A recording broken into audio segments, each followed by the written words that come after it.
Apple, the world's most valuable technology company, has finally opened its first retail store in India. The store, located at Maker Maxcity Mall in Mumbai, has been highly anticipated by Apple fans in India for years. Many eagerly await the opportunity to experience Apple's products in person and gain access to Apple's renowned customer service.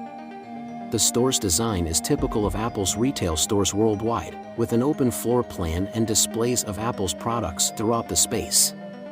The store also includes a Today at Apple section, where customers can attend workshops and classes on a variety of topics.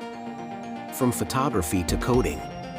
Apple's first retail store in India marks a significant milestone for the company, and it's clear that many Apple fans in India are excited about it. With plans to open additional stores across the country, Apple seems poised to make a big impact in the Indian market. Does